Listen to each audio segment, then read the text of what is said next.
It is the most glorious morning out here, probably about 20 degrees Celsius, 72 degrees Fahrenheit. My name is James Henry. On camera today we have Sebastien Rombi. Hello. Yes, how are you? Good. Very nice to have you with us. We have got Herberto on security detail. There he is, waving, great and cheerful as always. And on the other vehicle we have got Tristan Dix, and he is being ably filmed, of course, by Wim Doornbraak.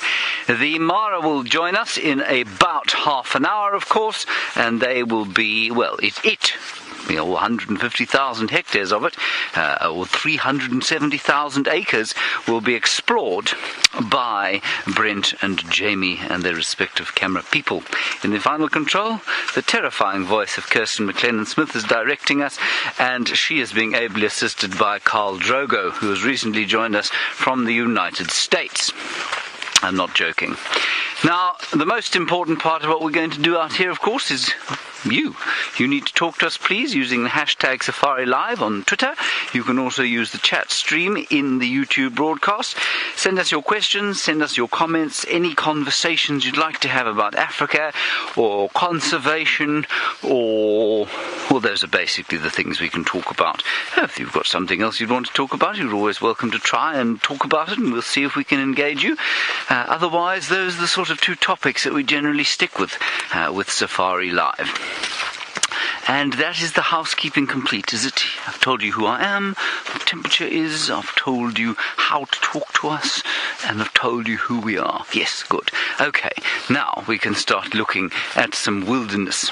Over here, we have a very large silver cluster leaf tree, Terminalia sericea. And it is now going to produce its flowers. Here is some of its flowers. Here are some of its flowers, sorry. Now, the thing about Terminalia sericea flowers is that they smell like dirty feet.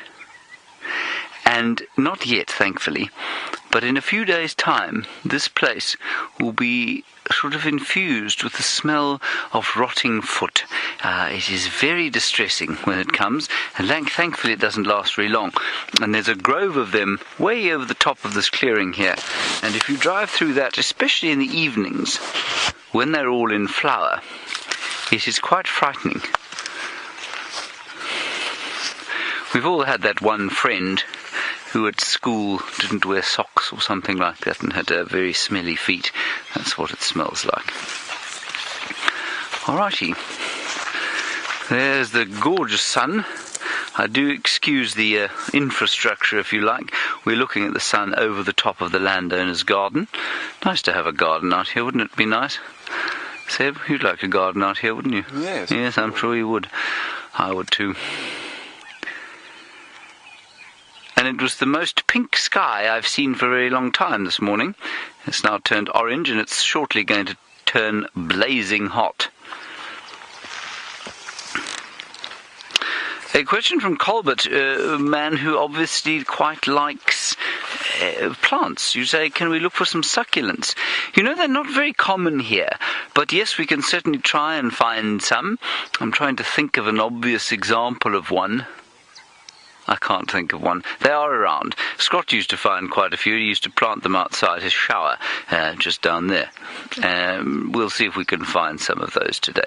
We'll head for some drainage line areas, and you normally find them in amongst the rocks on those drainage line areas. Very sandy soils here, and of course, because although it is semi-arid, it's not exactly sort of semi-desert here, and that means the number of succulents that we get will be reduced compared with other parts of southern Africa, where you'll find hundreds of different kinds of succulents. Succulents are normally found, or most usually found, in drier areas. Good. Let us move along a little bit. I've just had an update from Kirsten, who says that Tristan has decided that he will not be going to work today, and he has not found any signal. So you're stuck with us for now. Luckily, Seb is very powerful and strong, and he will maintain the picture with his handheld arms. Let's have a look at this tree, because this is one of those confusing ones that I found the other day. that I suspect I have been calling Acacia gerardii for some time, the red thorn. And I'm now starting to doubt myself. This one looks to me like an example of the sweet thorn or Acacia nilotica, and I can only confirm that once I have seen a fruit, and there aren't any fruits on this one. But look over here, Seb, at the size of the thorns. This you won't normally find on the red thorn. You see how enormous they are? I mean, that's longer than my finger. Imagine standing on that. If Chandra was here, he would almost certainly conspire to have that put in his foot even from this angle. It is amazing how he manages to do that. Okay, we're looking a little bit red, of course. That's not because of the red thorn tree. It is because the sun has turned red, and sitting in its crimson gaze is Tristan Dix.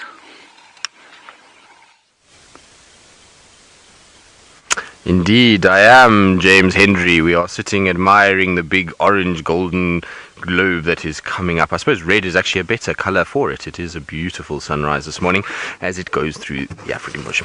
Right, as James mentioned, my name is Tristan, and on camera today I've got Wiem the wildebeest. There we go.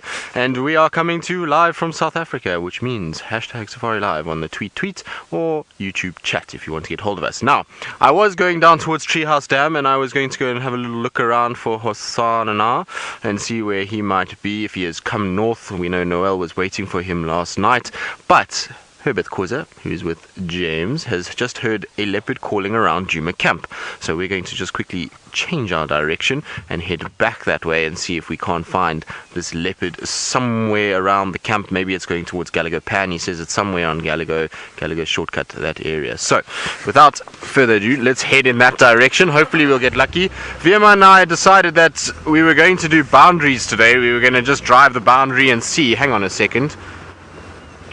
Yeah, this looks like lions were here at some point. Wiem, when was the last time the lions were seen? I don't know, but these look fairly good because it looks like it's on top of everything, or it's a very large male leopard. No. Lioness. These might be worth just having a little look at. There's tracks for a lioness here. Now, it could be the one of the 6 females with the cubs that they've got, especially the one with the 4 cubs. I know she wasn't with the pride the last time we saw them, so it's possible, but they've been lying on the road quite a lot, so it's heading northwards and away from where I am. I didn't pick up anything on Philemon's, which means that maybe these tracks have just continued to go in a westerly direction. But let's quickly check Treehouse Dam. We're right here. We might as well check it. If there's nothing here, I'm going to turn around and head back the other way. Tony Two Toes, you reckon wild dogs is the order for the morning and you're hoping to see them? Yes, well, I think a bit of wild dog action would be absolutely wonderful. I haven't seen wild dogs well, I suppose I have. I saw them a few days ago, but I haven't shown them to all of you in quite some time. So I would like to catch up with the dogs as well. I don't know where that pack went, to be honest. I wasn't out that afternoon, and, well, you know how it goes sometimes. You can lose sort of touch with where they go, and so I would like to find out. Maybe I'll ask Tax. They might know. Both of them were out in the afternoon, so they'll know potentially where they went. Maybe they crossed back to the west and into Arathusa Simambili area. Right, nothing that I can see here at Treehouse Dam, so I might just I'm not sure which way to go. With Gari Repeater being out and those tracks, if they go west, it's going to be a little bit of a problem. So I'm not 100% sure what I'm going to do now. I'm going to just think about this for a second. I'm also not sure if anyone drove here yesterday, because obviously the Styx Pride were walking all over the place a few days ago, so I'm just wondering if maybe somebody drove here. But what we're going to do is we're going to go and just double check on those tracks. I think Tax and Rex are going to follow up on that leopard audio around the camp, and so we're just going to try and cover all bases. Now, somebody else who's going to help us cover these bases is James Henry, as he's mobile on foot and can hear all the little sounds of the morning chorus. Let's go across to him and see what tune he is whistling for us this morning. My tune this morning, I nearly started whistling something and then I thought, no, let me not do that, because we're actually on a bit of a mission at the moment.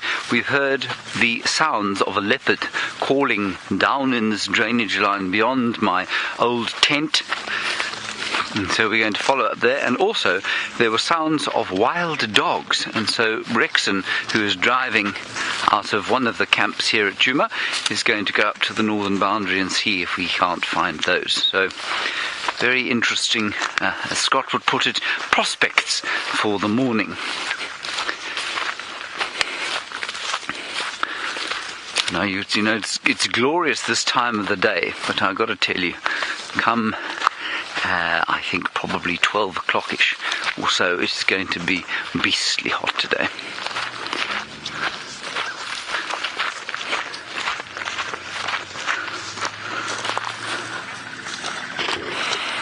Hello, Adia, aged just 8 years old. How are you? I hope you're very well. You say, can animals have allergies?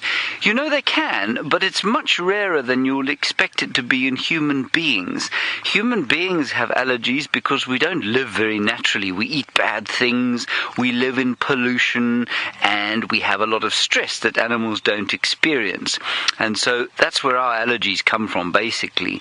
And because animals don't have those things, they often don't get allergies. But you'll find things like pets. You know what a pet is, obviously. Dogs and cats and horses and those sorts of things. Domestic animals who live a little bit more like we do will also get allergies a little bit. Not quite as badly as we do, but yes, they can get them. Out here you'll find it's very rare. This is a beautiful flower. It's a very small flower, but it's got a nice smell. There's a nice little locust. Oh, and a little locust, a Pergamorphid locust instar. That is brilliant, Seb. Well spotted. And, don't move. And Don't move. you've got something else, have you? What is on my head? Face me a little bit more. Face towards me. Down. Look down. Praying mantis. A praying mantis. Yeah. Goodness gracious, we are overwhelmed with content this morning. Is it painful? It's very painful, yes. Is it painful? Herbert says, is it painful? And I'm just confessing to... Playful. Praying. Praying. Is it praying? I suppose it must be, although it is Monday, not Sunday anymore. Anyway, before I was disturbed by these beautiful insects, this flower, which is the flower of Flugia virosa, or the white berry bush, it smells, it's sweet, but it's also got a slight gluish smell to it. It smells a little bit like glue, which is not very pleasant, but it's in the most subtle kind of way. And I wonder, this Pergamorphid grasshopper is obviously very toxic. There he goes. He's over here. He's very toxic to eat, if you were to try and eat him. There, oh, no, he's gone again. So, there he is. Yeah. And I wonder if there isn't something on this Flugia virosa bush that helps him to remain toxic, and perhaps that's what he's eating. Isn't he beautiful?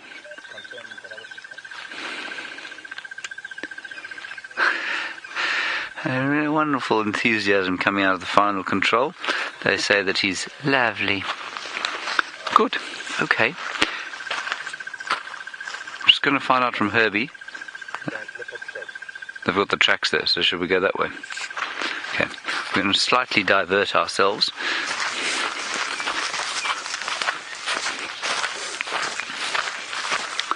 Oh, that would be very nice. Debbie, you know, who was it found one the other day? Viam said he found one the other day, an owl pellet. You want us to find an owl pellet? I think we'll definitely try and do that. It's obviously very difficult to find one.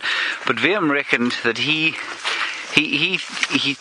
found an owl pellet and he opened it up, and he said that he reckoned that the entire skeleton of whatever hapless rodent it happened to be was complete, and that you could probably have put it together again if you'd so desired. So I would very much like to find an owl pellet.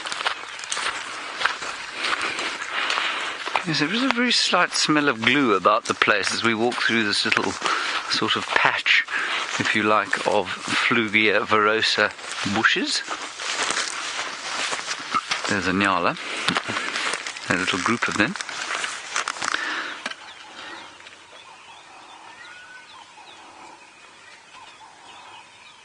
There they go.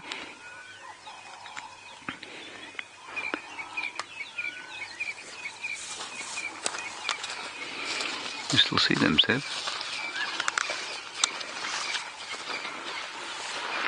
Kristen, you're wondering about impala lambs and if I've seen any this year. I have. I saw on my first drive back here, very luckily, and I've seen probably only one other. So they're not out in great force yet.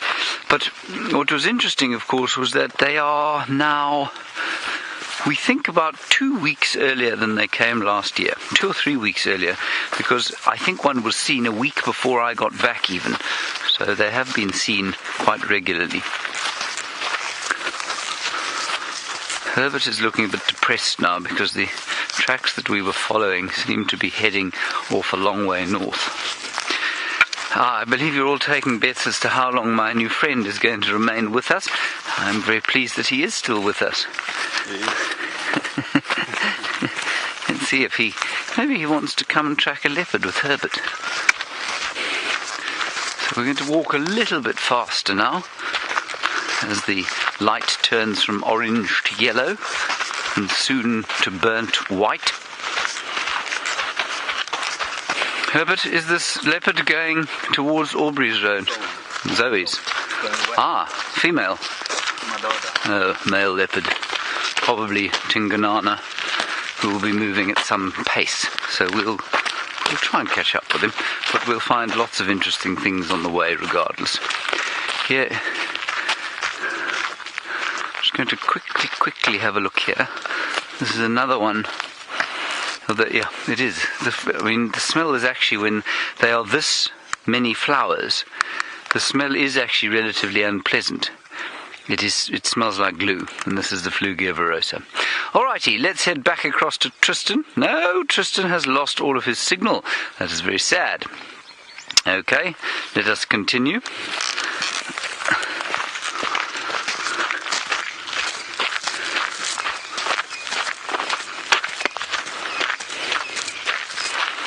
Couple of Franklins calling, otherwise quite a quiet dawn chorus this morning. No sparrows, no hornbills, one or two rattling testiculars. Calvin, what a nice question. In fact, it's reminded me of this. Whenever people say to me, what was the most exciting thing you've ever seen or best sighting, it's often very difficult to remember, you know. And you say, have I ever seen a kill on foot? And I don't think I have seen... I don't think I've ever seen a takedown. I'm not sure, but I don't think so. But I'll tell you what I have seen, and what reminded me was a walk that I did many years ago up at Angama, and we were on a dam wall waiting for an elephant bull to come down. I was still in training then, and as we were waiting for the elephant bull to come down, some wild dogs chased an impala around the side of the dam wall, and the impala ran into the water, as many of you know they do when they're being chased. We just quickly sat down. The wild dogs completely ignored us, and they spent about 10 minutes trying to sort of encourage the impala out of the water, which they failed to do. That was the closest I think I've come. Now this is what we're looking for here. Thank you very much, Herbert, for the very subtle indication. There is the track of a Tingana, and he says we're going to have to increase our pace if we want to catch up with this thing. So we'll do that.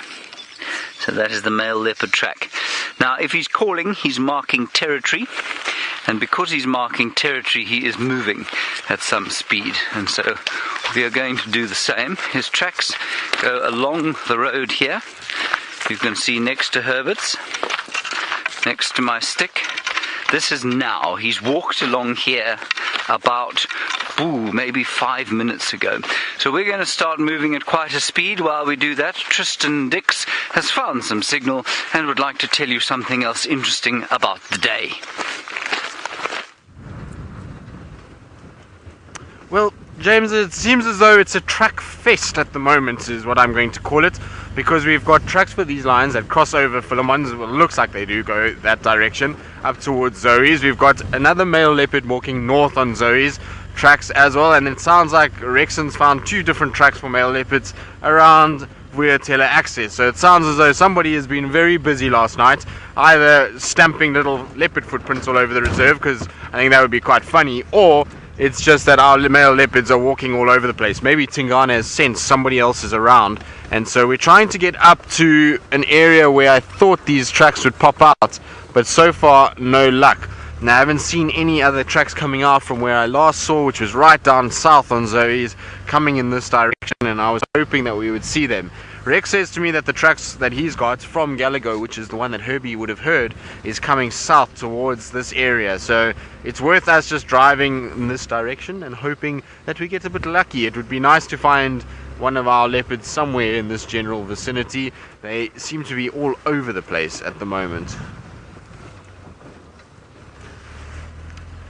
So Rebecca, you're wondering how fast a leopard would walk when it's marking. Well, it depends obviously on a number of factors, but somebody like Tingana moves very, very quickly. He walks much faster.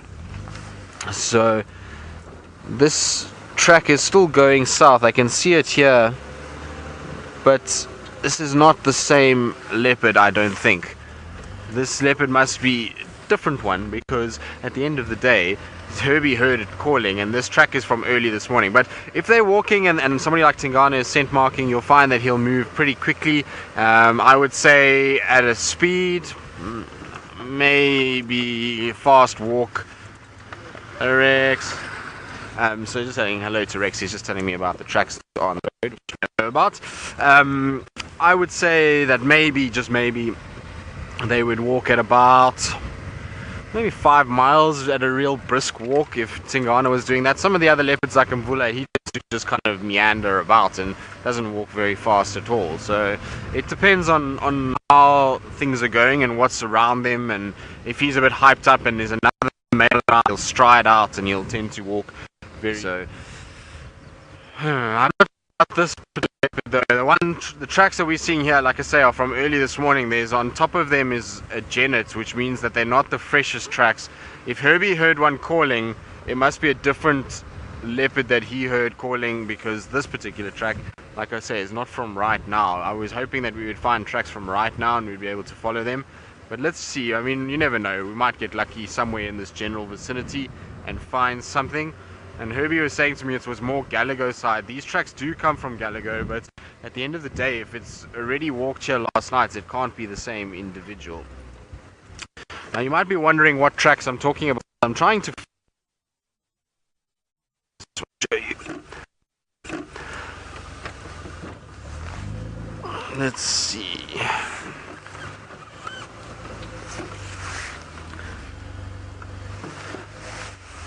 Right, so just on my right hand side here is what we've been looking for, is a number of little tracks, and there in the middle of all of that is a very, very clean, very crisp male leopard track. Now the reason why we know it's male is its general roundness that we see there.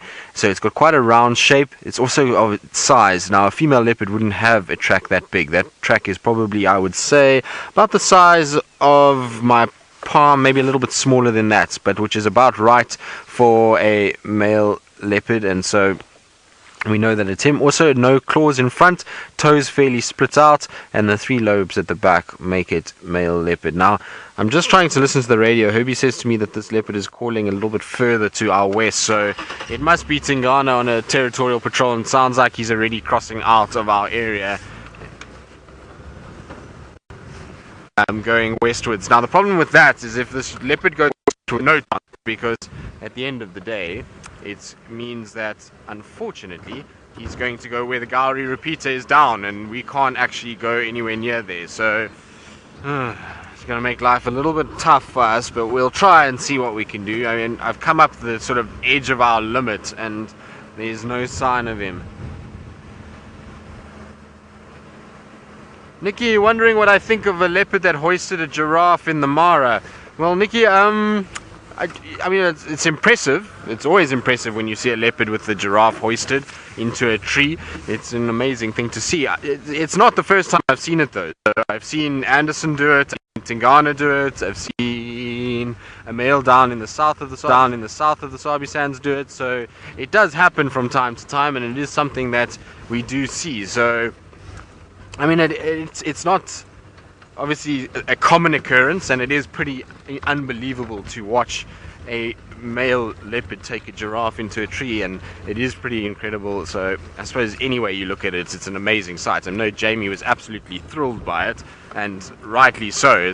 I would love to see a leopard with a giraffe carcass in a tree here in Sabi Sands again, but it does happen, and I have seen them do it from time to time. In fact, I've seen Anderson with 2 different giraffe calves in a tree, so he's capable of doing it. And you find these larger male leopards, they can do, especially baby giraffe, they manage somehow to get it up into the tree and hoist it and hang it, which is pretty incredible.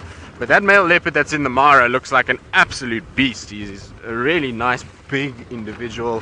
I've thoroughly enjoyed kind of seeing him. I know Taylor's had some great sightings, Jamie, Brent, Scott, so he seems like a really big, beautiful male leopard, and hopefully will be lots more sightings of him to come over the next few months and years, and hopefully we kind of build up a nice sort of bank of footage of him, and we can follow him around. I would love to know how old he is and kind of what his history is and how long he's been getting seen in that area. He looks really relaxed, so it's quite nice to see. It's obviously the Mara is a busy place, and so leopards will become relaxed if they get a lot of time with vehicles, and obviously he has had that. So it's interesting, and hopefully, like I say, we'll have a lot more sightings of him to come. Right, I'm not sure where to go from here. Like I say, I can't really push further west than what we are now, which is where those trucks are going, and the chances of us finding him is probably very slim, given that from where we were, the west is not far at all. It's all of about 300 meters, and so that's probably going to mean that he's going to cross out. So what we'll probably do is let's head back towards where I had those last tracks of the lioness and see if we can find her instead. I was hoping that we would bump them, either one of them, on Zoe's, but it seems as though neither one is on Zoe's, and so we'll have to just rethink our plan and retry what we're doing. It is beautiful though. I absolutely love driving this particular section. It's a section that runs on the western side of Quarantine, but the grass here is this white, light colored grass, and early in the mornings you get this golden effect, and it's just like a carpet of gold grass that is all over. And I've always actually wanted to see the Nkuhuma pride, funny enough, of all creatures, but the Nkuhuma pride walking through this grass in the early morning. I think it would be absolutely wonderful scene. But you can see how the grass kind of picks up the light, and it's always such a nice place to kind of drive through. Obviously, it will change in the summer months; it will become a bit more green. But now it still hasn't quite rained enough for that to happen. But isn't that pretty? I think so. Anyway, I like looking at it, and like I say, I would love to see one of the big cats just roaming through this open grassland, and never unfortunately get to see it. It's always sort of, they've either flat and sleeping, or they've already passed through when we come through here. But nonetheless, very pretty. Right, Vildi, where are we going to head from here? Back to Treehouse, you reckon? Okay, let's do it. Let's go and have a little look around there and see what we can find.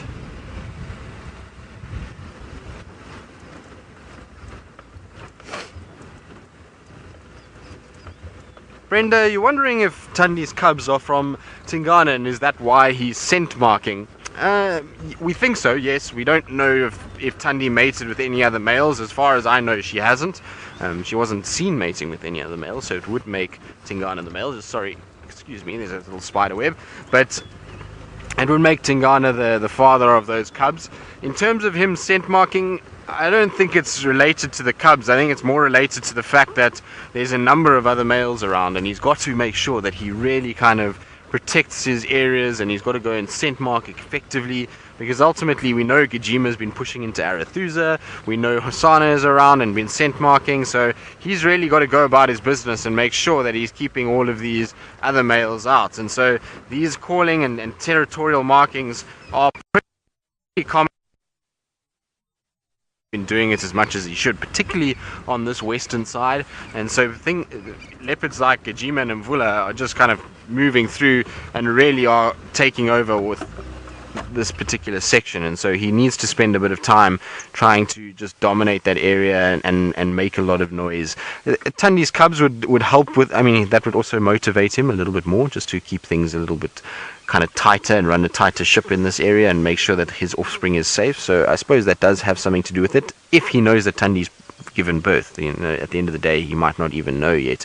He might not have gone past that area and might not have met up with Tandi or picked up her scent yet, and so he actually has no idea. But we shall hopefully find him at some point, and hopefully it would be nice to actually see him around the cubs and with Tandi. Anderson is a male that spent a lot of time with his cubs and used to just lie with them, so I wonder if Tingana is going to be the same with Tandi. I somehow don't think so. But as you can see, this is our Djuma herd of wildebeest, which is swelling in numbers by the day lately. It seems as though it's getting bigger and bigger, and I wonder if it's because the sticks have been hanging around so much on our southern boundary and around Arethusa airstrip and those areas that they've chased all of those wildebeest up into this section, and they've now come together to form a quite large herd. And it's nice to see them. I always enjoy seeing the wildebeest around here. It means that the grasses are in good condition if they're here and they're busy grazing and eating. And the other side of it is obviously they're an attractant to various types of predators, and so things like Tingana will hunt their young ones, wild dogs, lions of course will go after this herd as much as they can, and so it's nice to have them around from that point of view as well. It means that there's always a chance, particularly when we've got no buffalo. This will be an animal that will be hunted extensively while there's no buffalo around by our lions. And thinking about lions, I was just wondering about the Angama pride. I've had no real updates of them. The last I heard is that they were seen in the west somewhere around the 18th of November, but since then I haven't heard any update on them, so I'm not sure where exactly the Angama pride is at the moment. But it would be nice if they decided to grace us with their presence. I haven't seen the Angamas in, I can't even remember how long. It must be at least 5-6 weeks, maybe more, since I've seen the whole pride, and so it would be really good to have them back in this area. It's probably why we've got so many wildebeest, is that they just don't have to worry at all. They know that there's very few threats in this particular section to worry about. Right, let's head back to Treehouse Dam. I don't think we've got too much time this morning in terms of trying to find cats that are still active, because at the end of the day the sun is quite high already, and so that means that it's going to get quite hot very quickly, and that means that obviously cats are going to lie down. There's also not a cloud in the sky, so I highly doubt we're going to have a situation where cats are going to be active for long periods of time. So while we try and get back towards Treehouse Dam and try and see if we can work something out with these lion tracks and find out where exactly it went, let's go across to my friend Brent Leo Smith, Mr. 100% in the Masai Mara. Well, good morning and welcome to an absolutely gorgeous morning here in the Masai Mara. My name is Brent Leo Smith. I have Jahawi on camera, and we were just discussing how nice it would be to have any form of feline in this golden light. Now, it is quite chilly here this morning, so I'm just keeping a lookout. This is the area where the Silas breakaway pride often hangs about. I haven't actually seen them this trip, but we have been spending a lot of our time around Talek. There we go, you can see that incredible sunrise. Now, so far there is a tiny little breeze, and we're hoping it stays that way. I think both Jahawi and I are winded out. I mean, we got blown all day yesterday and trying to move the car so we didn't get completely blown away constantly. Oh, you can hear some scaly spur fowls starting up their morning chorus. Not the nicest call in the morning.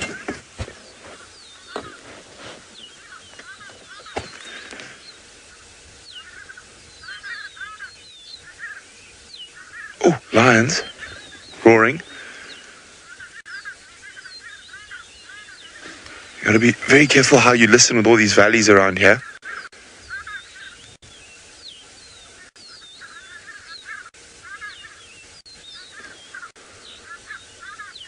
Oh, no, they're quite far away. I think they're back down towards the Sand River. But we're going to keep moving now towards Survey Hill, and then from Survey Hill, we're going to keep going towards Talek. We're going to see if we can catch up with the 5 boys again for this morning, and then we're going to cross the Talek River, see if we can find either during the day, not Musiara, we're heading towards Musiara, but either Malaika and the 2 boys, or Amani's 2 girls that are staying in that area around Paradise Plain, and the 2 girls are around Paradise Plain, and Malaika's been around Double Crossing, the Ridge, that area. Now, while we continue on, there's someone who likes to walk pretty fast as his little legs can carry them, and that is James Henry.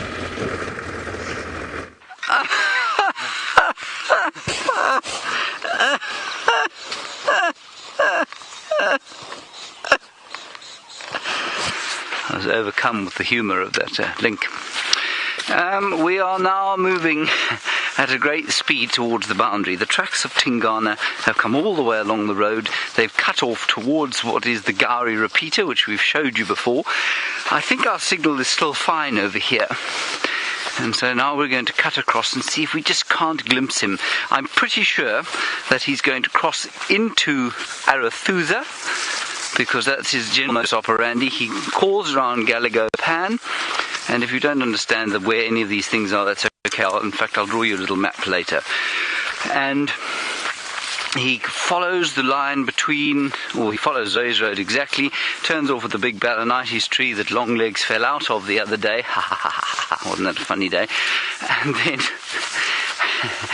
And then he cuts across here and almost always goes into Arathusa on his territorial patrol. We might just be behind the 8 ball here. I'm not sure that we're going to catch him.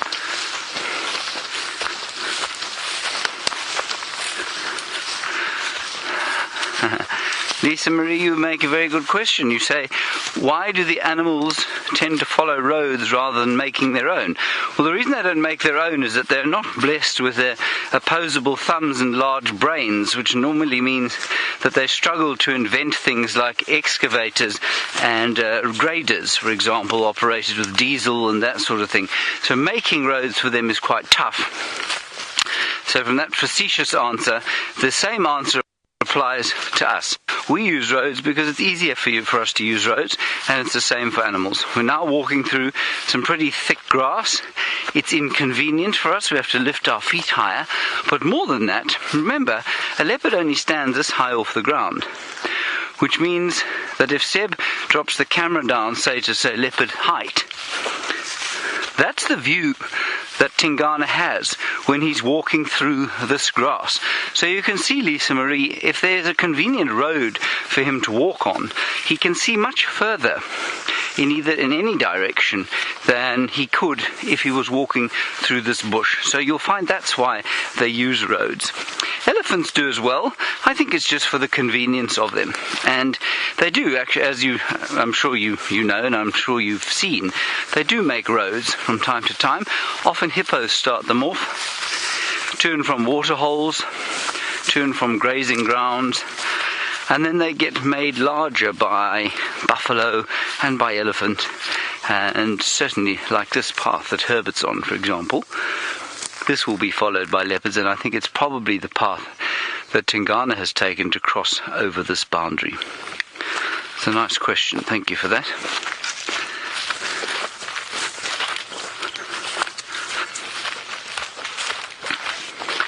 PT Watcher, what an appropriate name for your question. PT Watcher, you say, how far do we walk in a day? It really does depend. I mean, sometimes we've done walks that have lasted 3 hours and barely we've got off quarantine. You know, we'll find an elephant herd down at the pan, we'll watch them for hours, and then maybe some giraffe will come, and, you know, we'll probably walk no more than 3 kilometers or sort of 2 miles or so, plus minus. And then some days we'll walk up to 8 kilometers, 5 miles. It's seldom more than that, though. Because, I mean, you can obviously walk further than that in 3 hours, but because we are stopping for things and tracking and looking for interesting bits and pieces. We're not just walking. I mean, today we'll probably walk quite far if we carry on at this pace, because this is an unusually fast pace as we try and catch up with Tingana. Alright, Tristan is still looking at tracks. I'm not sure of what exactly, but he's going to tell you about that now as we continue to see if we can't get a glimpse of Tingana. I am indeed, James Henry. We are looking at a very interesting track. I actually really like this track, so I'm going to get out and show you what I'm talking about. But it is the tracks from these lines that we were trying to find and follow, but I want to just try and find a stick quickly that I can use, because I want to point out a few things on this particular track itself. So let's just break a stick. Hopefully there's not a lioness sitting right here, because I actually haven't even checked properly. But basically what we've got is this lioness has walked up the road and she's laid down in this particular section over here, and I don't want to get my shadow. But the cool thing about this whole track is what you can actually see. If we start at the back here, you'll notice that there is a little rounded section over there.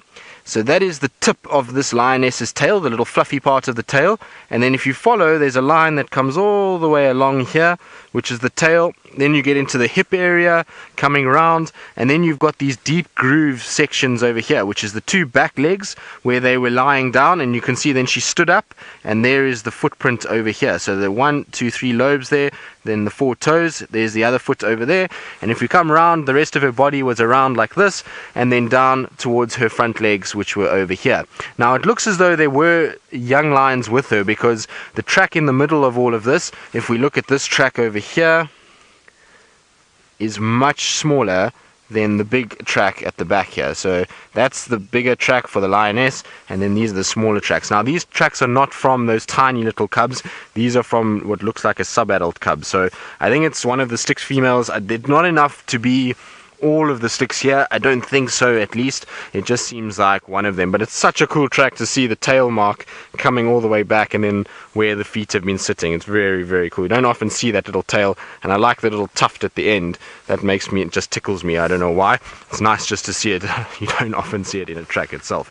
Right, now these tracks head behind us. I've checked pretty much everywhere around here. I can't find any other tracks coming out, so I don't know if this lioness is maybe lying right here somewhere and I've just driven past her. I don't know if maybe for some reason she's decided to take a different route and kind of go through the thickets. But what I'm going to do is I'm going to go onto Shabamu Road and just double check there and make sure that she hasn't gone southwards out of our area. But I have this funny feeling that she's somewhere not too far away. Well, I think so. Anyway, it's the kind of theory that I have. It looks like the track's just cut off a little bit into the bush here, and so we're going to just check on the other side. There's another road that's not even, I would say, 50 meters away, so it's worth just checking on that side and seeing if they didn't come out. Right, now I need to plug my earpiece back in, otherwise Kirsty can't talk to me and she's then going to get very upset with me. Sorry Kirsty, hold on. There we go, we're back in connection now.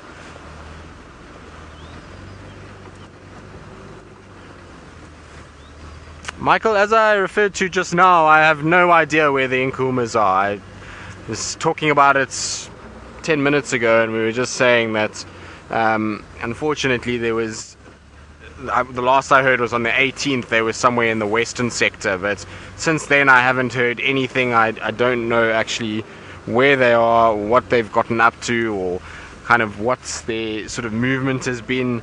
And so hopefully, you know, they'll arrive somewhere and we'll be able to get an update. So I'll try to get hold of the guys this morning and just find out whether they've seen them lately and whether or not they have been in this area. Now there's a big game path that comes out here.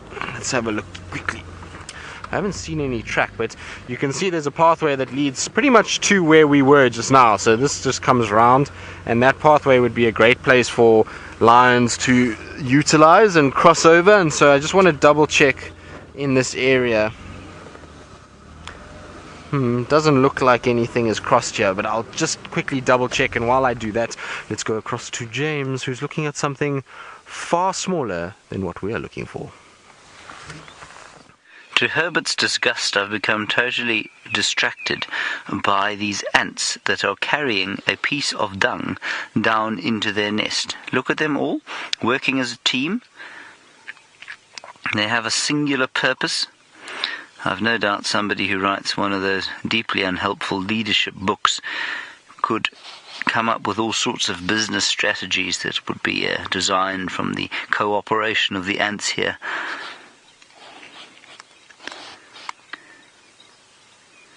Look at how I don't know if you can see that, Sir, but there are a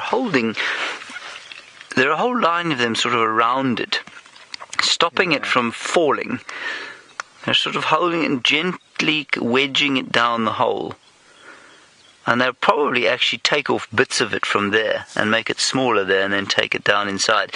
I originally thought they were termites, very small termites, but they're not. They are ants. Ants, of course, are not related to termites, or very, very distantly. They are hymenopterids. In other words, they're related to bees and wasps, whereas cockroaches are the closest relatives of the termites. Isn't this just fascinating? It's a whole world going on, distinct from other worlds almost, as we run along looking for a leopard. So these ants are going about their life completely.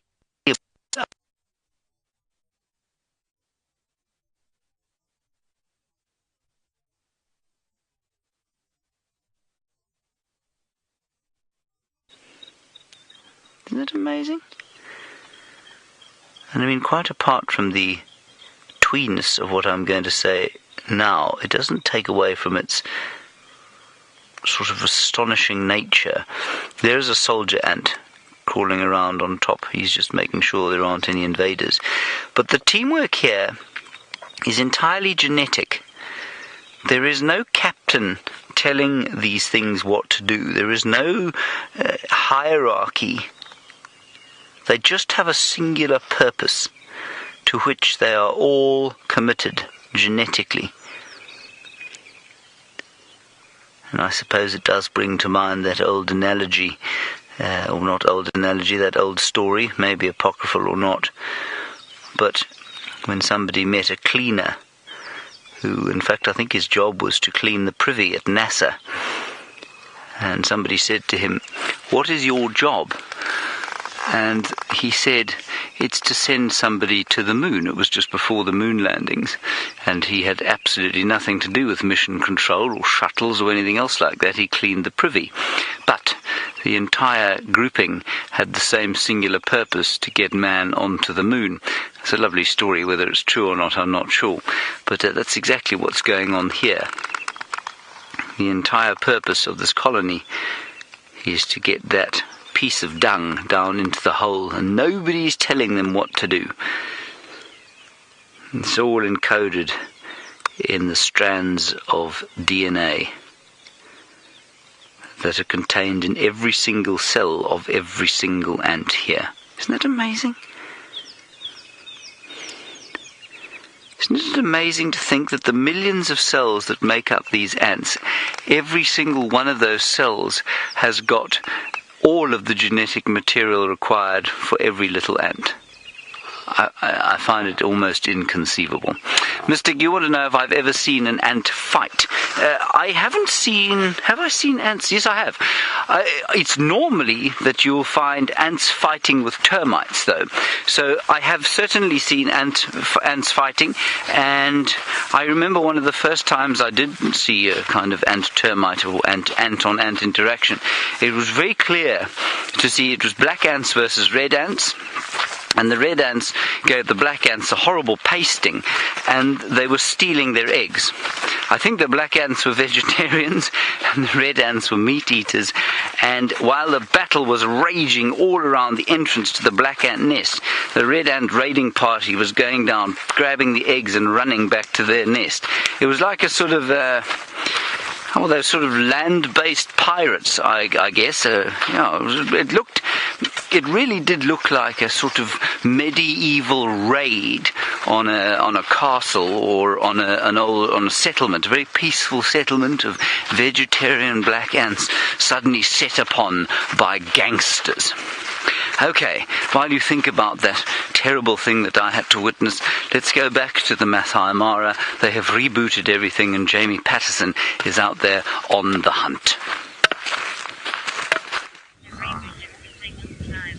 A very good morning to all of you, and welcome to the Masai Mara. As James told you, we have managed to reboot everything and we are back up and running once again. I haven't even had an opportunity to introduce myself, but I just had to show you that tiny baby buffalo before it disappeared behind the legs of the many other adults that are around us. My name is Jamie, and this morning Manu is on camera with me for the very first time since I've been on leave. Hey Manu. And we are planning an entire day out, hopefully to go and find the cheetah with her 2 cubs for you. I don't know where she is, but I've got a rough idea, so hopefully we have a little bit of luck there. But on our way down the mountain, we just had to stop because the buffalo were being curiously playful, which is unusual for buffalo. They're not really playful animals, and it wasn't the adults, it was the little ones that were galloping around and chasing each other around and really having the best game. Unfortunately, though, the call of breakfast has been too strong for them, and they've stopped their games. It's always lovely seeing animals play, though, especially young, innocent ones. Makes it easier to relate to them. So the buffalo haven't moved since last night. Since yesterday's sunset safari, when we stopped and we looked at the flocks of wattled starlings around them, the buffalo have not moved. That, by the way, is a really very tiny calf. A couple of days at the most. I can't see an umbilical cord still. I think it's old enough for that to have dried up and dropped off. You'll notice it's wet still, but that's because I think it's been covered in mud, rather than it's brand new. But it is cute, isn't it? Too fluffy for words. Hey, buffalo in the front, move yourself. You're blocking our view. What have you got to say to that, madam? Nothing. She's just going to look at us out of the corner of her eye. Oh, it still looks so wobbly. No, you buffalo. Let me go backwards. Oh, wait, hold on. But calf's making our lives easier. No, it's not. That's a different calf. Okay, let me go backwards because I want one last look before we move on and start to cover the distance we need to. Forwards or backwards? Probably backwards. I really hope there isn't a car behind me. It didn't occur to me to look. There we go. We have a window of opportunity, which is about to close. No. Wait. That's one calf. Now I'm confused. Oh, there's 2. Okay, there's the very tiny one. Oh, bounce, bounce, wobble. Careful, little buffalo. Do you remember many, many months ago we had that brand new little buffalo calf, and consulting detective, absolutely. Such floppy ears on the little one.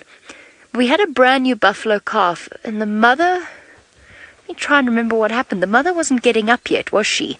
She was exhausted after the labour, and the little calf was stumbling about. It was on Balanites Road.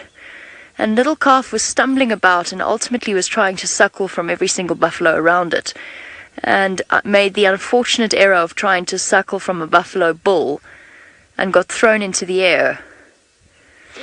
And we went back to see what had happened that afternoon, and it was gone with Mom. I'm pretty sure Mom just needed some time to get up. You know, you can imagine the labour process.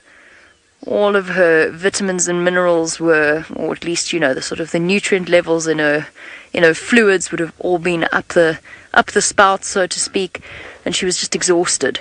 But buffalo are not friendly to other buffalo. It's just one of those things. Tolerant of adults, but if a calf makes a mistake and goes to the wrong mum, it will find itself at the receiving end of quite a solid thump, whether from the horns or from the legs. The worst thing I ever saw was the buffalo attacking a female in labour. It was a very strange experience. The entire herd got hysterical, responding to the smell of her hormones, and they started attacking her, and shame, that poor thing was so terrified she tried to use me as a barrier. She came and tried to sort of hide on one side of the vehicle and put us between her and the rest of the herd. There go the wattled starlings, by the way. Moving as one. Okay, Flows. I would like to stay and watch the little baby buffalo a bit longer, but they keep screening it from our view. And since we do have a little bit of distance to travel, I think Manu and I will be on our way, maybe? I'm just going to pop down there and see what the Angama pride are doing, because as far as I know, they haven't eaten in a while. I can see vehicles there, and the buffalo herd's right here. I don't need to sneeze, I'm sorry. It's gone. Okay, let's go. Let me go down and investigate. Investigate what those vehicles are up to.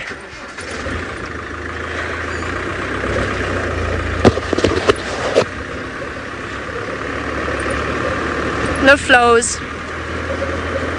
I wish you could have seen them playing this morning. There's another tiny little one. Goodness. You're popping babies out everywhere. Look at this. Hey, stop blocking me from all the little ones. There's another tiny one. But with little horns. It looks like a house elf out of Harry Potter.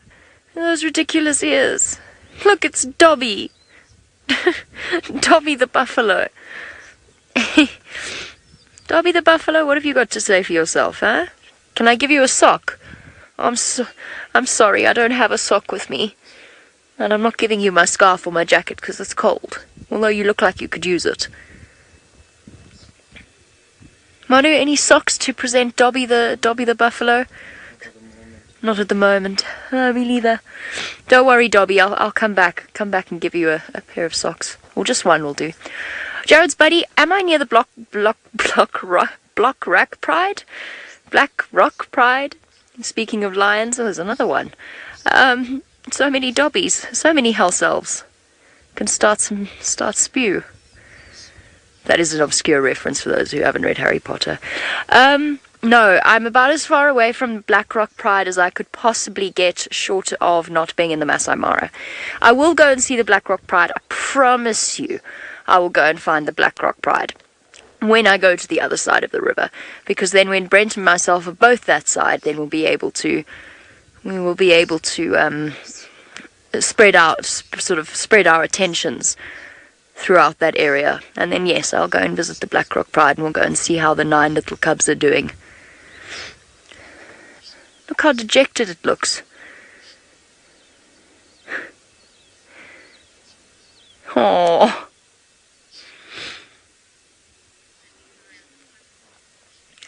I agree. Kirsty says it's definitely high on the fluffometer. Now I've decided that's what it's called, by the way. It's the fluffometer. I agree. High on the fluffometer, except, of course, now it's all caked in mud. But if it were nice and clean, and imagine if you could get hold of it, give it a really good bath, and then brush it with a bristle brush. Imagine what it would look like. With fluffy fur sticking out all over the show. It would be adorable. Very high on the fluffometer. Even higher, perhaps, than a baby zebra, which is pretty high, but still lower than the toy pom, which is the sort of the highest point of the fluffometer scale. That and a shag carpet, but shag carpets shouldn't be a thing.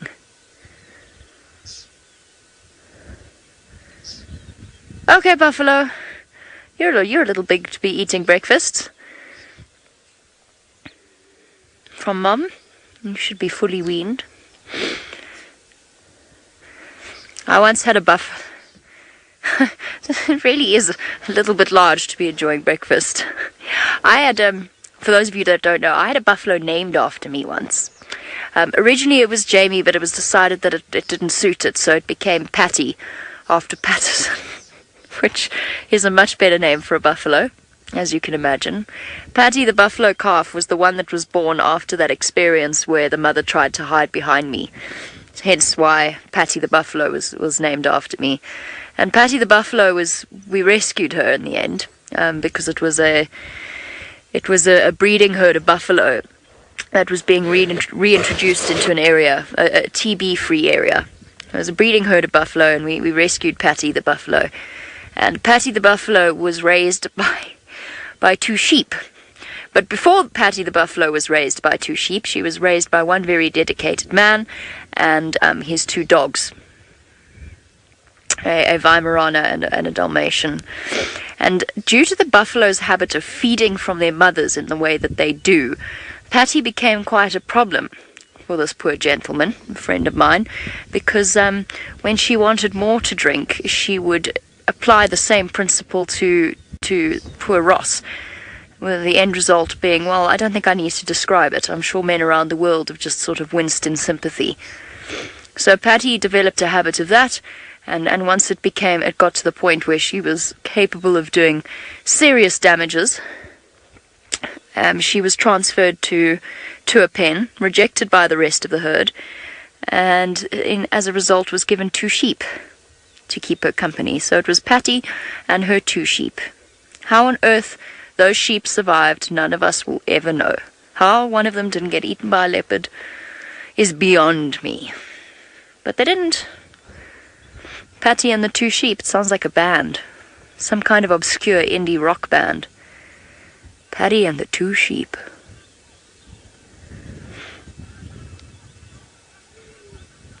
Anyway, you'll be happy to know that poor Ross survived relatively intact. You are ridiculous, buffalo. You are far too ridiculous. So that buffalo is fully weaned now, and the fact that Mum is being as tolerant as she is quite extraordinary, because her offspring is essentially almost the same size as she is. She's being very patient. Girl, you've got to put your foot down. This is not on. It's the lion roaring. Oh, there we go. That'll solve it. And the bar is closed. Look at that smug expression on its face.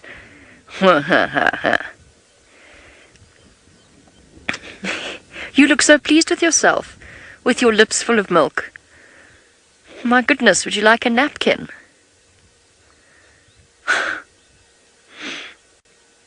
Oh, chancing it. Oh, yes, yeah. And now you're using your mother as a scratching post. This is outrageous. Outrageous.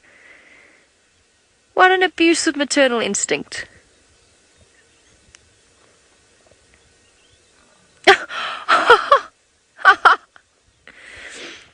This is a spoiled child, right here. Folks, this is what happens when you don't discipline your kids. When you always give them their own way. And when they don't eat their greens. Look at it, little princess. It'll be asking for a brand new car when it's 16 at this rate. Huh. Upstart. It does look like a female. Mommy's girl, huh? Mom just looks like she's run out of the energy to try and even begin to change things at this point. Hats off to all you mums out there and the nonsense that you put up with.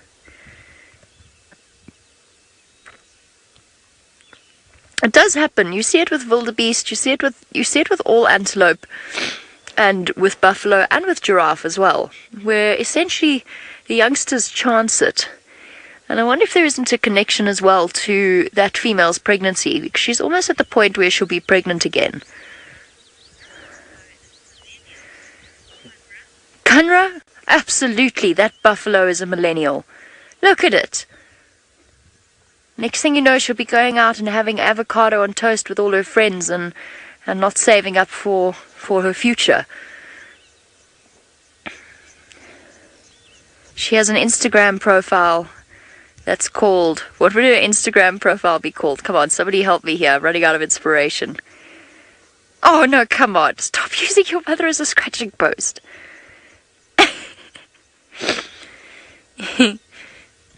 I'm scared to give an Instagram profile in case I accidentally insult somebody somewhere.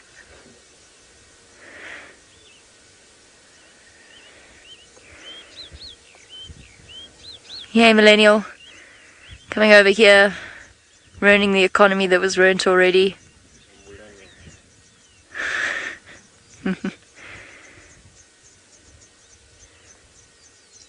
Cowgirl. Cowgirl 280XXX would be her Instagram profile. Oh man.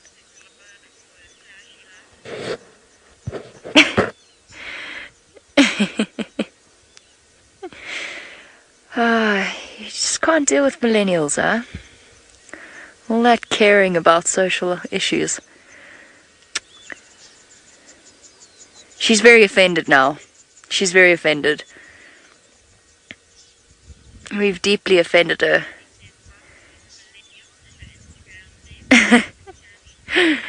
Tandy, you say Buffy the Millennial would be her Instagram page.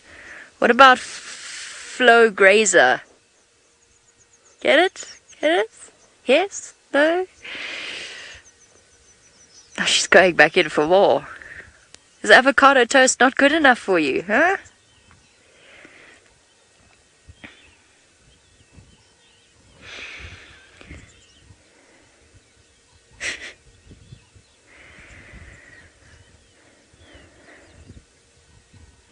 Off you go, millennial. I wonder what the one at the back's going to be like when it grows up. Okay. As we've gone down a strange route, I think we'll let our millennial buffalo stroll off and go and, what would be the word, abuse her parents' generosity. I'm going to go and see what the roaring lions are up to, but while we've been delayed by buffalo, Brent has not. Let's go and see if he's found any big cats.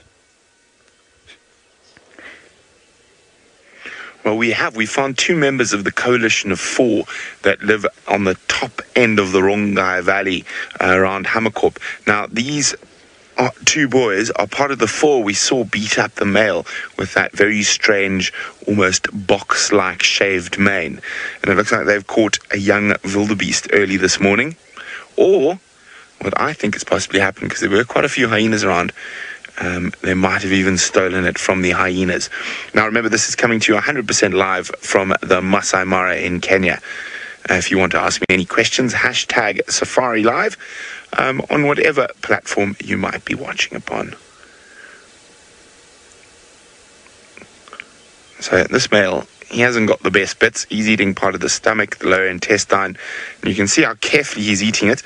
And as he eats the lining of the intestine or the stomach, he's squeezing out the undigested grass of this wildebeest's last meal.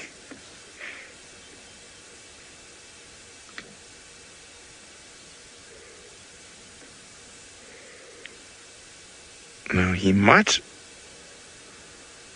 try steal a little bit of food from the other male. It could cause a little bit of an argument.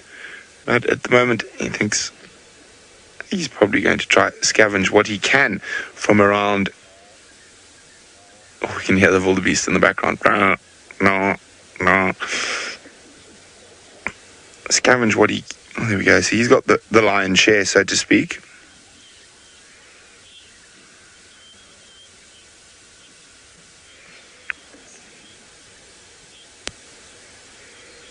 Well, hello, Edwin, one of our latest members of our tech team in the Mara Final Control. Edwin is wondering, why are the lion's bodies full of ticks and flies and fleas? Well, because they're quite gross creatures, to be honest. Well, they don't have the ability or the opposable thumb to remove ticks and fleas, and they often eat really, really smelly meat.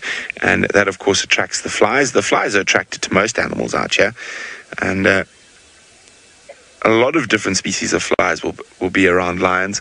You'll have your carrion-based flies that are looking to lay eggs in the meat that's left.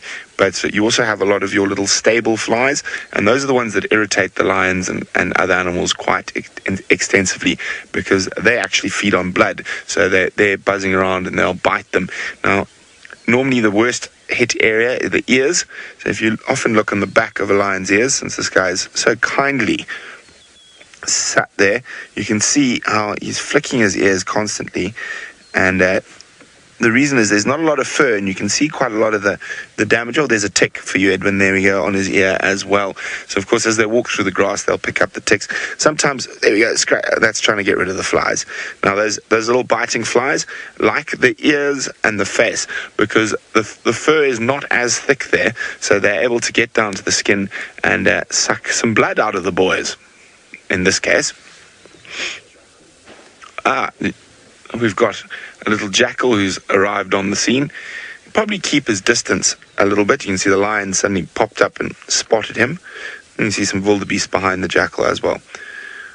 I love the tenaciousness of the jackals. Now, they are scared of lions, but they're not very scared of lions. They know they are so fast that they are able to nip in and out before the lion can really get too close. Of course, the jackal that get caught are the ones we don't see. And you'll see how brazen the little guy is.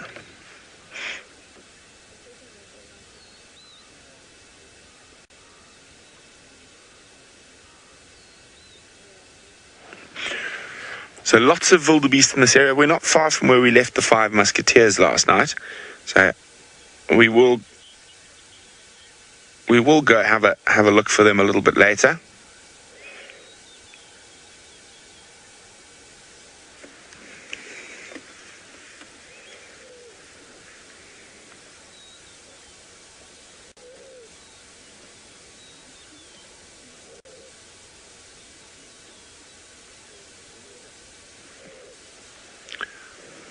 I think we look at this.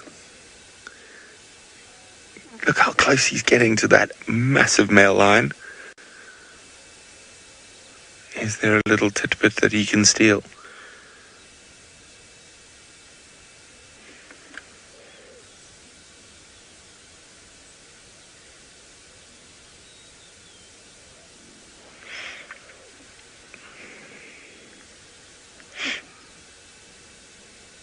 Still quite a fair bit of meat left on that juvenile wildebeest.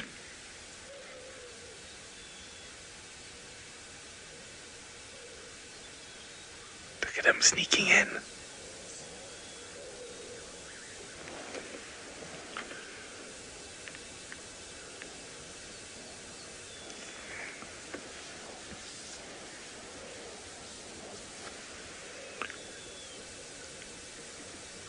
Now, incredible opportunists.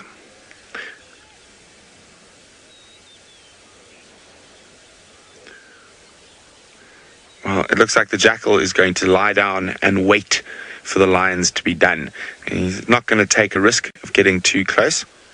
There you go. And he'll just wait there.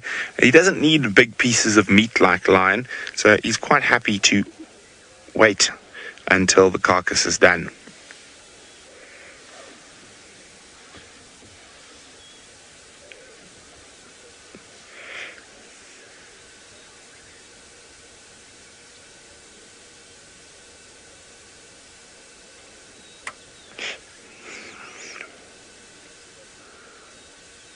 Now, you never know. The lions might have stolen this from the cheetah or from hyenas, as I said, or they could have...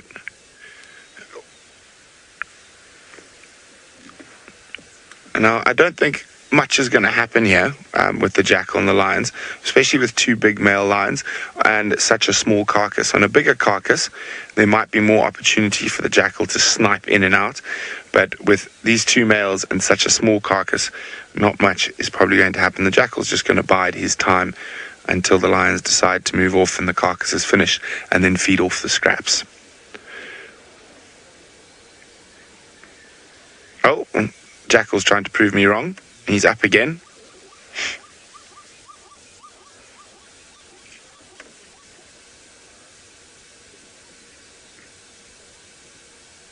Now he's going to where the stomach content is, which could cause the lions to chase him. So we're going on to an action broadcast, so I'm just going to keep quiet.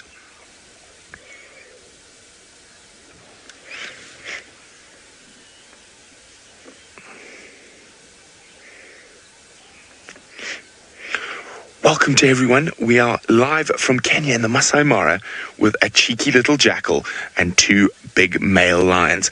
I love little jackals. They are incredibly quick, so they know they're probably too fast for the lions to catch, and he's looking for any little bit of scrap that the lions might have left behind. Now, he doesn't need huge amounts of meat like the lion, so a little bone, a tiny little scrap of meat will suffice for them. Remember, this is 100% live from Kenya, and you've got one of the biggest carnivore in Africa with one of the smallest. Oh, he got a little snarl from the second lion and put a little bit of distance between himself. Now, what he's trying to do is get to the stomach contents, which are next to us, between us and the second lion. That the second lion has decided don't taste very nice, and he's done with them. But as I say, for the jackal, there might be a little bit in it for him.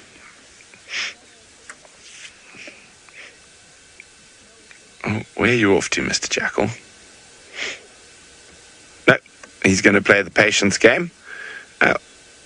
Wait for the lions to get a bit dozy. Now, when it gets hot, he's probably going to have more opportunities. The lions are going to be less likely to move.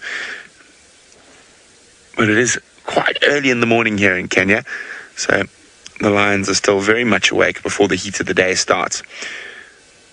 One thing people don't realize about lions, when you're on safari, most of the time you just see lions sleeping. And the main reason for that is because of their inability to deal with heat. And if a lion's core body temperature raises by just a few degrees, you can actually put them into danger. Zhao, there's a leopard-faced vulture also coming to play the patience game. Here we go. Boom. So all the scavengers are arriving, and they will wait until the lions move off from the carcass. They don't need large chunks of meat. Of course, they would prefer them, but there we go. We've got a white-backed vulture and a leopard-faced vulture.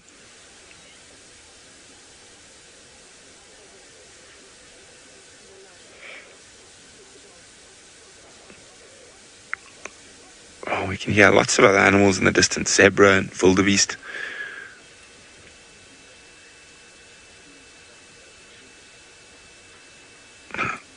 There we go. The big boy is still eating.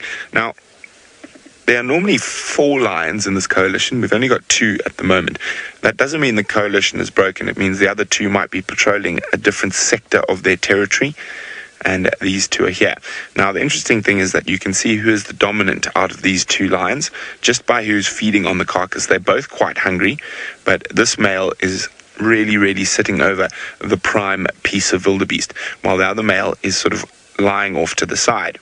Now, the interesting thing about male coalitions is the dominance changes constantly. So not one male is always dominant, and there can be a variety of different reasons why dominance changes in male lion coalitions. Sometimes it's an injury, so they're not able to fight with the other members of the coalition as aggressively. Sometimes it could just be one's in a worse mood than the other. But it is a wonderful thing that there's a constant fluctuation in dominance amongst male lion coalitions.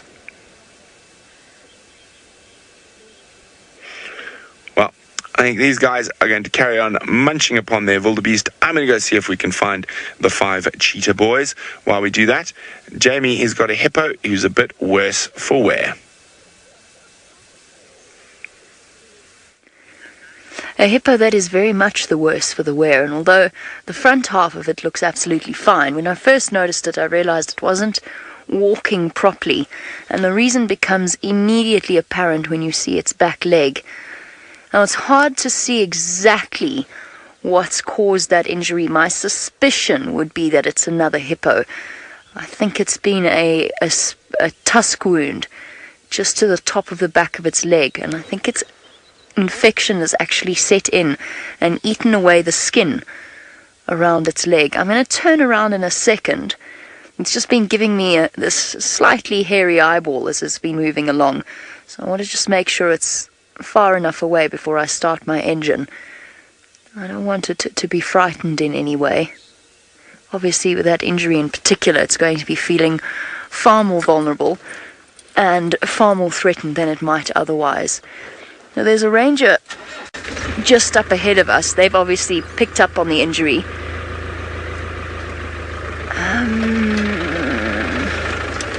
Okay, this could be interesting.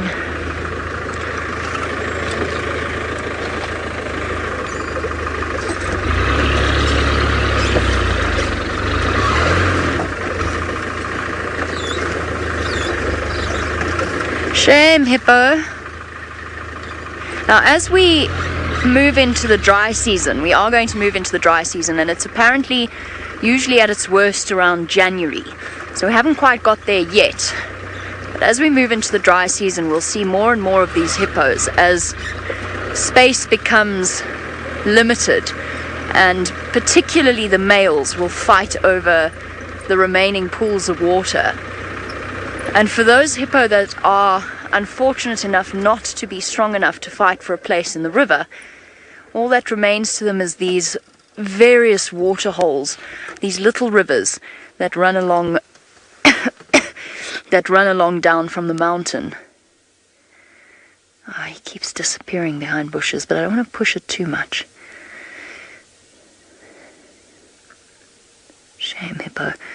Looks like a male to me, just by size, the bone structure of the face, and when it walks away from us, we'll be able to tell properly. When you see an injury like this, it's most likely a male hippopotamus that's been fighting with others. Oh. Ouch.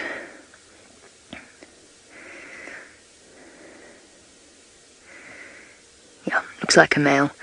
So, a big wound in the leg, with quite a bit of infection setting in, a lot of blood running down the side. I don't think actually that the skin is stripped away, it's just blood. It's just blood, and of course blood sweat as well. The substance that hippopotamus produce from their skin that has a sunblock effect as well as an antibiotic effect.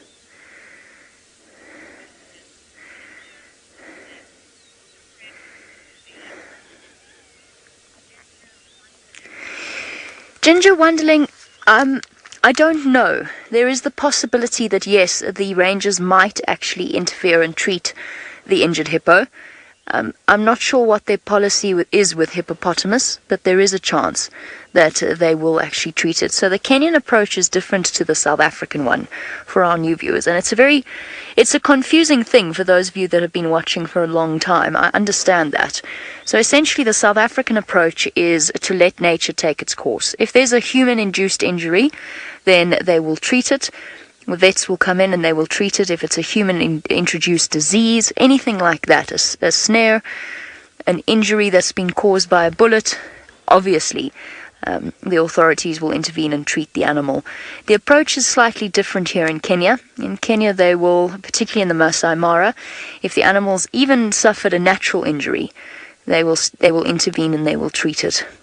So, for example, Scar got his scar due to an injury with a fight with another lion, and was treated for it, given antibiotics, and operated on.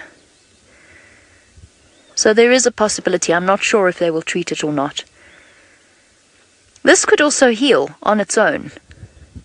We always talk about how resilient animals are. And although it looks like a nasty injury, look at that Nkahuma lioness and how she managed to heal, or is healing, from that really nasty injury she had on her back.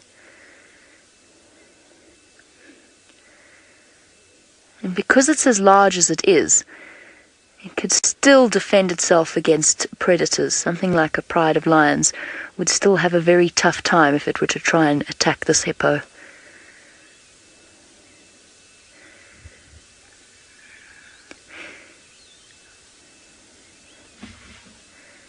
Down we go. And off goes the hippo. I actually personally think it'll be fine on its own. The thing is whether or not it'll be able to find itself a good place to go and rest up during the day, somewhere sheltered out of the sun. There's still plenty of water about, so there's still plenty of options. Just needs to find itself a pool.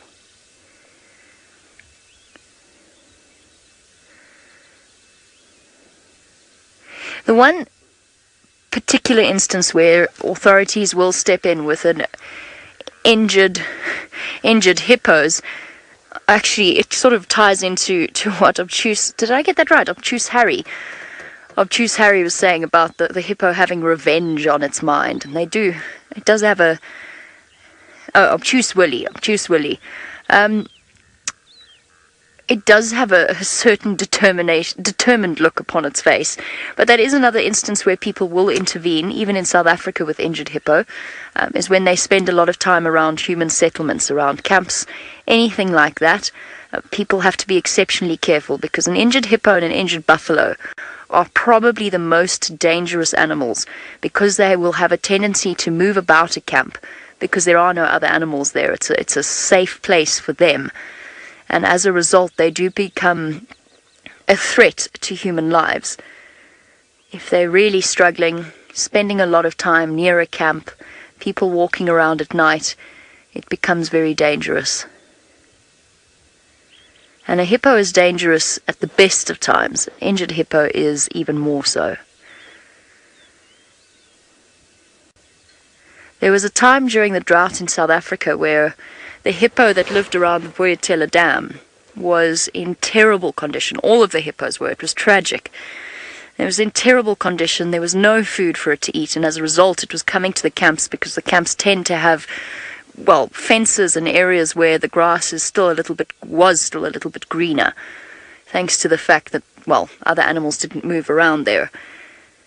And one of them even tried to climb into the swimming pool one evening. Desperate for some shelter and some water. We had to stop it, because otherwise it would have been impossible to get it out again. But it was an intimidating moment, trying to get that hippo away from the swimming pool. Chasing it wasn't reacting to us. Clapping, shouting didn't work. And in the dark, with a fence around it, it was quite a scary moment.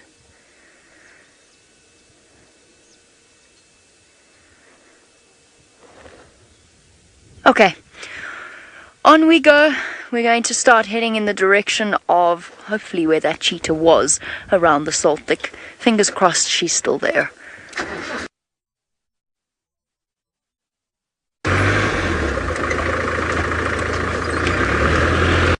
I don't know where the Angamas have gone. They're not here. And they were calling underneath our camp last night, so they're somewhere around. They just seem to be hiding from us at the moment. Right, so while the lions hide from us in the Masai Mara, back in South Africa, James is on foot, and no insect, bug or arthropod is safe from his scrutiny. Here we have a little arthropod that we often do, especially at the beginning of the rainy season. And then we kind of get a bit bored of them. But at the beginning of the rainy season, they're just very special. This is a millipede, of course, otherwise known as a shongololo. And I read something interesting the other day about how, can you imagine, you know how when you and I think about something, for example, think about breathing, and suddenly you become, ooh, I wonder what happened there. Got a fry from something. Oh, it's relieving itself. You know what happened was that my shadow moved above it. So it's adopted its defensive posture, and it's also dropped off a turd, which smells fairly evil when you get close to it. So that's a defensive mechanism, because my shadow moved over it. But you know how your body breathes, you just breathe without thinking about it, but as soon as you start to think about it, well, then you have to think about it. And if you don't think about it, you suddenly stop breathing. Well, I imagine it must be very similar for this millipede. Can you imagine were it to start thinking about where and how to move all those hundreds of legs, and how to make them move in that wave-like fashion that they do? I imagine it would trip over itself very quickly. But when it doesn't think about it, when its autonomic nervous system operates them all, here it comes, it's unraveling itself slowly. Well, then everything works just fine. There's probably some sort of life lesson in that. Where are you going now? You're now going in a completely opposite direction. He's in full charge, I think. I think I might be in some sort of trouble here. See what happens when he discovers me. Hello? Be still, my beating heart.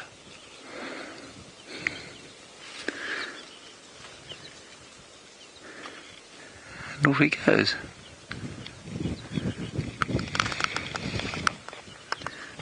Seb, careful, you're about to put your hand on his dung. Two things out here, of course. Very fascinated by eating millipedes. The burrowing scorpion is one of them, and the other is the civet. They eat lots of those things.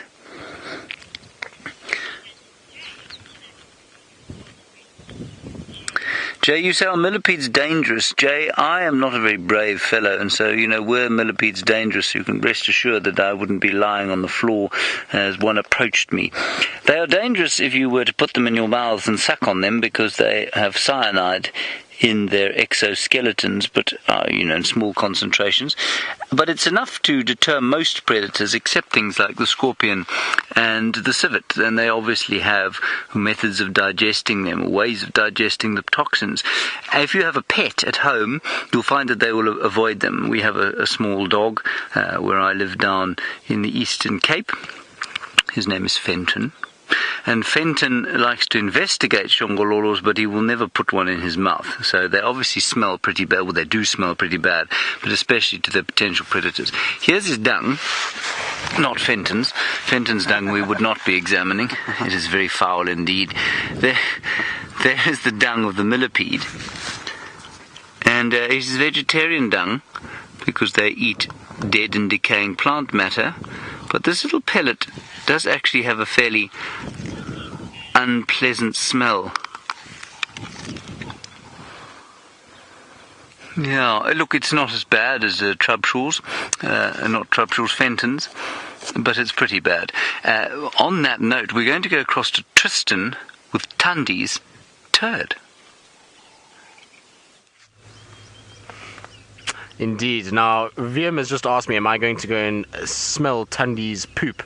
Not a chance, William. I don't think so. That does not smell very pleasant. So Tax is here, so I might just have to make a plan for Tax just to get past. But there you can see a very, very fresh pile of dung for Tundi. You can see some ants that are busy feeding off it. I'm glad I'm not an ant that has to eat poo from a leopard to survive. But this dung is still soft, it is still mushy, it is fresh, and so are her tracks, and they're going all over the place. They're going up and down in every direction at the moment, so we're just trying to work out exactly where she's gone. Around Nyala Road South there, you can see those are very clean, very fresh tracks. It's about as good a leopard track as you could possibly ask for. So nice clean 3 lobes at the back and toes. But I need to get out of the way so that Tax can get past and get through this area, and hopefully he will be able to help me with Tundi's tracks, and because he's got a tracker, it might make it a little easier for him to be able to find said leopard. But she's definitely around this area. It's just a matter of finding her. The problem is that it's very thick here, and there's a big drainage line that runs on our side, so we've got to be a little careful with that and make sure that we don't sort of miss her as we drive along. But I'm sure she's somewhere in this general vicinity. There's tracks absolutely everywhere, so it seems as though she's a busy girl this morning, and maybe she went off to go and or something like that before she's now going back to the cubs. I'm not 100% sure, but the fact that her tracks are up and down here would indicate that she's probably left the cubs at some point and going back. But both tracks are nice and in good condition, so difficult to say which one is which and where they actually.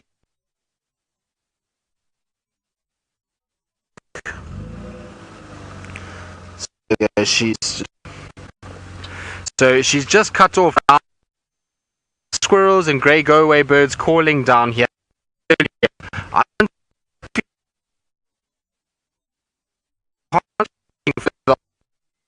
She comes back out, then I'm down into the river quickly just to have a look and see what's going on, because must have been onto noise for just having a look and seeing finding her. I don't think she's at the den. I think she's left the den around this particular section. Now it sounds as though gremlins are causing a bit of havoc, so before they jump on board completely, let's jump across all the way to the Masai Mara and Brent Leo Smith as he drives around in that area. Well, welcome back. We're now probably about a kilometre from where we left the 5 boys last night, and I'm guessing they went from Balanites Tree to Balanites Tree on this route. This is almost directly in a straight line where they were going. So we're just going to stop up here on the crest. There's a lot of animals around here. Thompson's gazelles, topi, zebra. No cheetah just yet.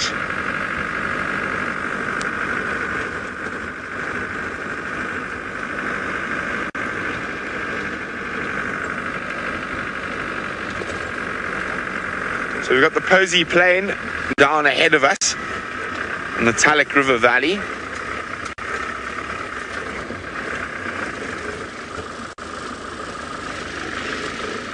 I'm almost certain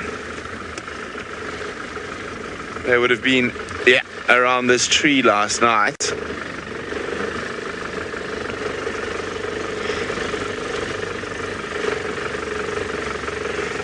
There we go. There's a scrape from scent marking. So we're in the right area. Of course, we're a few hours behind now, but let's keep checking.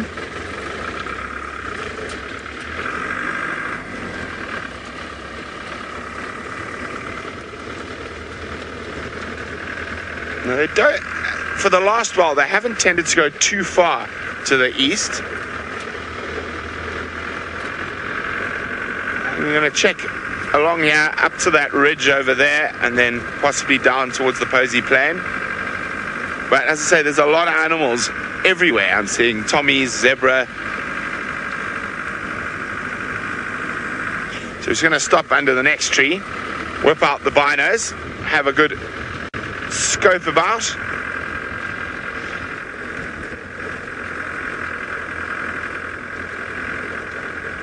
Now, I'm not seeing any highly alert animals, which is what I'm looking for. Cheryl says it looks so pretty here. Indeed, it is very pretty, Cheryl, especially at the moment while the wind is not howling. Okay, let's have a look across the Posey Plain and up towards the crest. Tommies, tommies, tommies, tommies.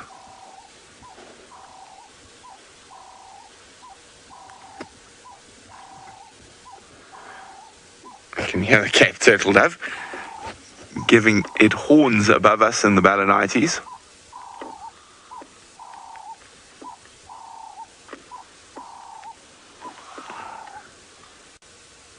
Zebras.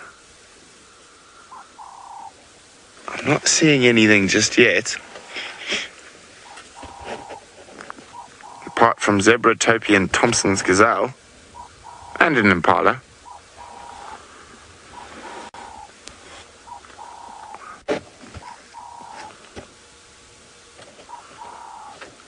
I'm looking for any little patch of white. They could be lying flat somewhere. Now, the other thing that's, as I said, none of these animals look particularly alert. So, let's go check a little bit further to the east. Other than that, they could have done a double back. They've done that to us a few times. We're looking for them over here and they're behind us.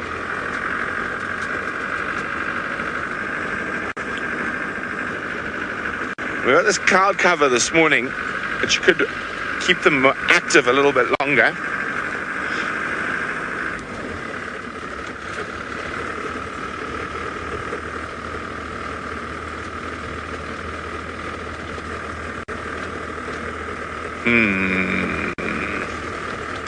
If I was a cheetah, where would I go?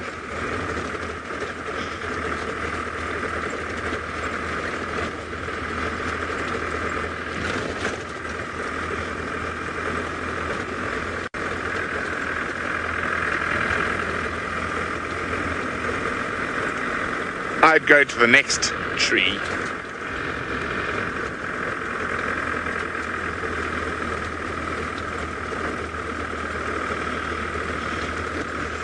Hello, Calvin, a brand new viewer. A big welcome onto the live safari, Calvin.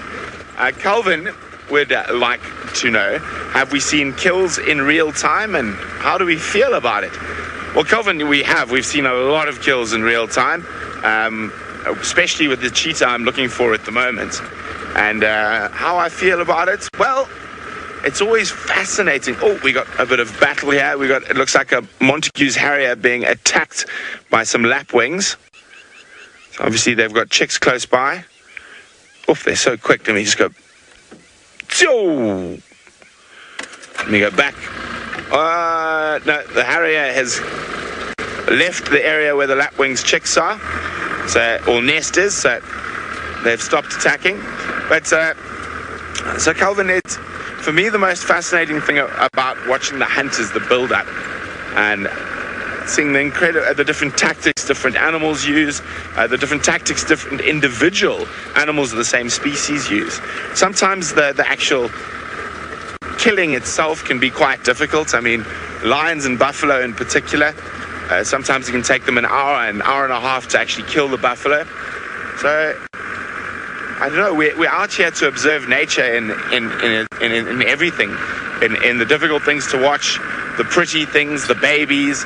And I mean, yesterday we saw those 5 cheetah grab a tiny baby impala, which was quite difficult to watch. It's always difficult when a baby gets eaten, but the predators do spend a lot of time hunting babies because they're much easier to catch. So, I mean, I really enjoy watching hunts.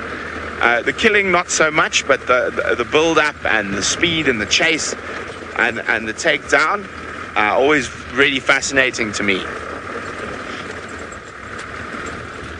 Okay. I think we're going to find them up here. I might be wrong. Probably am. These cheetah have given me a bit of a runaround over the last few days. But hopefully we have found them eventually, all the time, so hopefully that happens again. So while we continue to search for the musketeers, Jamie is searching for the Angamas. Well, kind of. Not really, to be honest. What I'm searching for is the mystery animal I saw last night. What are the chances of it still being here? Next to nothing. So for those of you that missed the sunset safari, I saw a mystery animal last night. So did Craig, so it wasn't just me. I wasn't hallucinating, which occasionally happens after a couple of long days, but I haven't reached that point yet. We saw something that, to me, and I mean I've been over and over it in my head, to me looked like some kind of very lost and confused forest monkey. In other words, something like a colobus. Except, oh goodness gracious, it's a bit bumpy in here. I know there's a road somewhere. Except that it was completely black. It was big, it moved like a monkey, it had a long tail, and it was jet black. I have no idea what it was. We barely saw it. It fell out of the tree almost, and then disappeared. And to this day, I lay awake thinking about it last night, and I went through palm civet in my head. I tried to work out if it was somehow a melanistic leopard, young leopard, but it can't have been. It didn't move like a leopard. It moved like a monkey, but a very confused monkey. I promise you there was a road here the last time I drove here. And I don't know, I don't know what it was.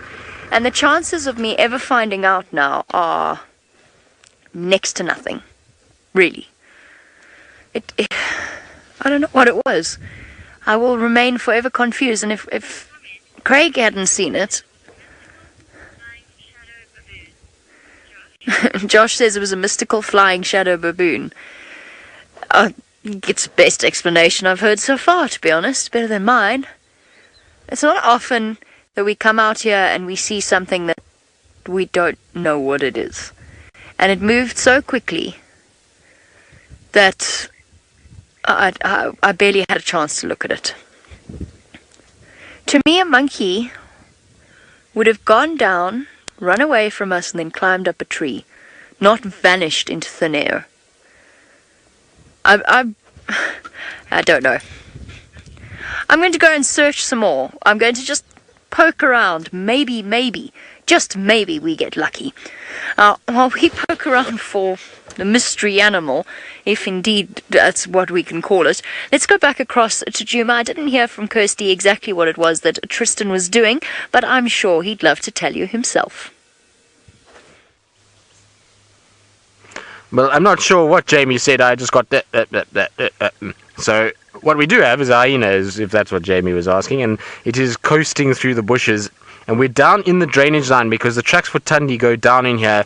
And I'm a little apprehensive actually to go any further now because I have a funny, sneaky suspicion, given how many tracks we saw on the road, that potentially Tundi has maybe moved these cubs into this drainage line. She maybe has carried them here. And I don't really want to go crashing around and attract too much attention if there's hyenas in this area. So I'm a little bit apprehensive to go too much further. This hyena kind of has arrived and just looking around, and I mean, it could be that Tundi has a carcass in this area and has food that she's potentially got, and that's why she's moving back and forth. It's also why we're seeing a big pile of dung on the road. It means that she has eaten recently, but I just don't want to have a situation where she's moved dens and we by mistake bump into her with the hyena in tow. So being a little bit kind of cautious about what I'm doing. I don't know if she will den in this particular section. I would imagine if she was going to den, it would be further down. There's a couple little rocky outcrops that she might use. I don't think it would be right here. So I'll follow this hyena for a bit and we'll turn the tables. Rather than the hyena following us, let's follow the hyena itself and see where that goes. Now I've lost it. Where did it go, Viam? Can you see it? 1 o'clock. Okay, excellent. Let's go and have a little look. Maybe Tundi's got a kill somewhere here, that's why there is a hyena around. It could make sense. It's difficult to say though. It's always a worry when you're driving around when you know that there's cubs for a certain female. You don't really want to be testing the boundaries too much, but at the end of the day, you've also got to still try and find this leopard at points, because if she's not with the cubs, then obviously she might have a kill, and that means that she could be sitting here for days on end and we would never even know. Can you still see it, Viam? Okay, so Vildy's still trying to see. Oh, there it is. Chitty Chatty Meg, yes, leopards will move their cubs fairly regularly. The reason why is that obviously there's a scent that builds up. So our hyena is just drifting off into the distance there. I can just make it out behind some of the trees moving off through that thicket. You can see there it goes. You can see its bum going behind all of those bushes.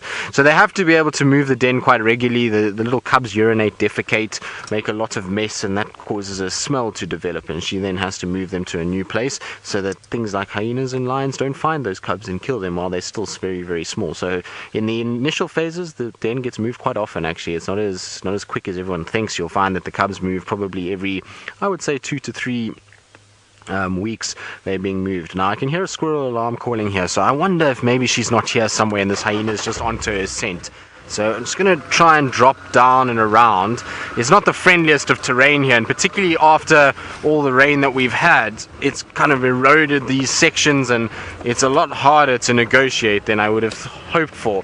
And I've actually been stuck here before with Tinyo. I was once stuck in this area. So here's the squirrel alarm calling here. It could be for that hyena, I'm not 100% sure, but let's try and have a little look. Oof, this is horrible terrain. I don't think we're going to get to go any further, but the squirrel is right here in this tamboti tree and is making a bit of a noise. Now where the tracks came for Tundi is not too far from here. Maybe if I drop back down and we can drive along, we can check into the drainage itself and have a little look. But I'm surprised that we're hearing so many alarm calls, but yet we're seeing very, very little at this stage in terms of animals that potentially could be a danger to the squirrel. Like I say, they've been alarm calling. We've heard squirrels alarm calling this whole drainage. We've had go-away birds alarm calling, so I'm sure Tundi is here somewhere.